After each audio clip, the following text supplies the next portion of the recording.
ज्ञानी बाबा में आपका स्वागत है। एक बार की बात है, एक गांव में एक बूढ़ा आदमी रहता था।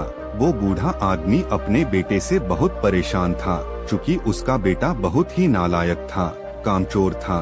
वो कोई काम नहीं करता था और बस गांव में इधर से उधर घुमा करता था। तो एक दिन उस बूढ़ा आदमी ने अपने बेटे को सबक सिखाने का सोचा।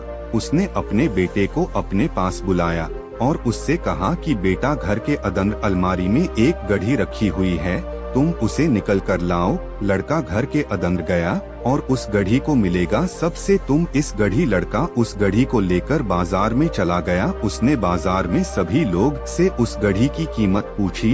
इक्सी ने उस घड़ी कीमत 5 समझ बटे, इक्सी ने 1000 तो इक्सी ने 800। सभी लोग ने उस लड़के को उस घड़ी की कीमत अलग अलग बताई और कई लोग ने एक जैसी। वो लड़का अपने पिता के पास वापस आया और उसने उनसे कहा कि पिताजी, सभी लोग ने इस घड़ी की कीमत अपने हिसाब से बताई। किसी ने 500, किसी ने 1000 तो किसी ने 800। अब उस बूढ़े आदमी ने अपने बेटे से कहा कि बेटा, ठीक है, घड़ी को तुम अलमारी में रख दो और जाओ। अब अगले दिन इफर से उस बूढ़े आदमी ने अपने बेटे को अपने पास बुलाया और उसे फिर से अलमारी से घड़ी लाने को कहा। लड़का फिर जाता है और अलमारी से घड़ी निकल कर लाता है। और अब उस बूढ़े आदमी ने अपने बेटे से कहा कि बेटा, जाओ और आज तुम इस घड़ी के अंदर जो समय चल रहा है उसकी कीमत पूछकर आओ। लड़के को समझ नहीं आ रहा था कि उसके पिताजी उससे क्या करवाना चाहते हैं। वो दुखी मन से फिर से घड़ी को लेकर बाजार में चला जाता है और सभी लोग से उस घड़ी के अंदर जो समय चल रहा था उसकी कीमत पूछता है।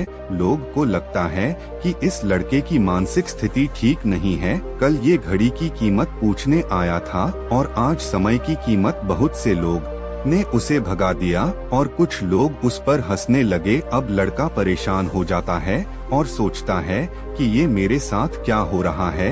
तभी वो आखिरी बार एक बड़े आदमी की दुकान पर जाता है। वो बूढ़ा आदमी बहुत व्यस्त था। वो लड़के का सवाल सुनते ही समझ गया कि लड़का उससे क्या पूछना चाह रहा है। उस बूढ़े आदमी ने अपना कुछ समय निकल कर लड़के से कहा, बेटा, ये जो समय है जिसकी तुम कीमत पूछ रहे हो, इसकी कोई कीमत नहीं लगा सकता है। तुम करोड़ों रुपए देकर भी अपनी जिंदगी का 1 सेकंड वापस नहीं ला सकते हो। इसलिए इस टाइम का सही उपयोग करो। टाइम की एक अच्छी बात है और एक बुरी बात है। बुरी बात ये है टाइम गुजर जाता है और अच्छी बात ये है कि तुम उसे चीज में गुजारते हो जो तुम्हारे हाथ में होता है। सभी के पास दिन में 24 घंटे होते हैं, अमीर के पास भी और गरीब के पास भी। बस ये तुम्हारे हाथ में है कि तुम उस टाइम से क्या नया कर सकते हो। तो अपने एक एक पल का हिसाब रखो कि तुम उन चीज में उड़ा रहे हो। उस बूढ़े आदमी की बात सुनकर उस लड़के की आंखें खुल सी गई, मानो उसमें एक बड़ा बदलाव सा आ गया हो। और फिर वो अपने पिताजी के पास उस घड़ी को लेकर गया और उन्हें सारी बात बताई और उस दिन के बाद से उस लड़के की जिंदगी बदल गई। दोस्तों कहते हैं कि टाइम सबके लिए फ्री है, लेकिन वो प्रिविलेज है, वो कीमती है। तुम उसे खरीद नहीं सकते, लेकिन तुम इस्तेमाल कर सकते हो। तुम उसे रख नहीं सकते हो, लेकिन तुम उसे स्पेंड कर सकते हो। इसलिए कहते है समय बहुत बलवान है, इसे अच्छे से यूज की। अगर वीडियो अच्छी लगी हो तो चैनल को सब्सक्राइब कर वीडियो लाइक करे। धन्यवाद।